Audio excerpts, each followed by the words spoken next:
This is the first verse from our Torah portion. Sarah's lifetime, the span of Sarah's life came to 127 years.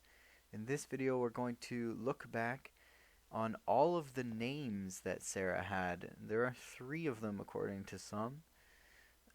Avram and Nahor took to themselves wives. The name of Avram's wife being Sarai, the first name of Sarah, and that of Nahor's wife, Milcah, the daughter of Haran, the father of Milcah, and Yiscah. Now some say that Yiscah is Sarah, and it's known that Sarai is Sarah. We'll get into this. But Sarai is an interesting one, because here in Genesis 17:15 you see Sarai becomes Sarah. God changes the name from Sarai to Sarah, but then the same combination of Hebrew letters exists many other times in the Hebrew Bible. In fact, you can find this 150 times in the entire text. One time, it shows up many times in a single verse. Here's Jethro's advice to Moses, so his father-in-law. You shall also seek out from among all the people capable men who fear God, trustworthy men who turn away from ill-gotten gain. Set these over them as chiefs of thousands, chiefs of hundreds, chiefs of 50s, and chiefs of 10s. So you can see here the same combination of Hebrew letters here represents these chiefs. And then Moses, of course, does take Jethro's advice and does just that. This is the judicial system, and Jethro gets credit for setting this up. So we pointed out Milcah and Yiscah, and that some say Yiscah is Sarah.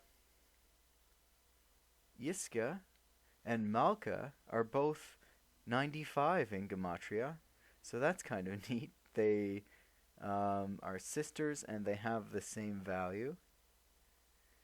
And it says here Yiscah is Sarah. Why was she called Yiscah? Because she saw visions by means of the Holy Spirit. If you take Yiscah, which has the value 95, and you apply Atbash to the text of the Torah, which just flips the Hebrew alphabet 180 degrees. So anytime there would be an Aleph, it would replace it with a Tav. Anytime there would be a Beit, it would replace it with a Shin, and so on. That's where you get Atbash from. It's a very ancient technique. So now we're looking for 95 on an altered text of the Torah, and you'll see that Yiscah is a match for Sarah now. Very interesting. Very interesting indeed. And this is what Sarah looks like in Atbash, and this is what the text of the Torah looks like in Atbash. It's very odd. And here I thought, since there's this weird stuff going on in Atbash with Sarah and Sarai and Yiscah, I thought let's check it out. The same type of thing with Sarai, and it turns out that if you apply again Atbash to the text of the Torah, the very first match is Adam. So in Atbash, Adam matches Sarai, which is kind of interesting. And here's what Adam looks like in Atbash. And this is what that verse looks like. It is quite odd looking, but still interesting.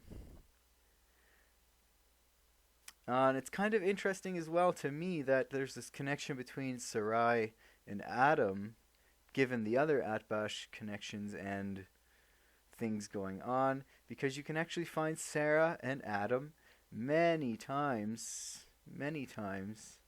in the sources. Mostly that Sarah and like Abraham and Sarah are the tikkun, or like a correction or a fix or reformation of Adam and Eve, ensuring their continuity or continuity, or a reincarnation, if you will. Some would say they're buried in the same place.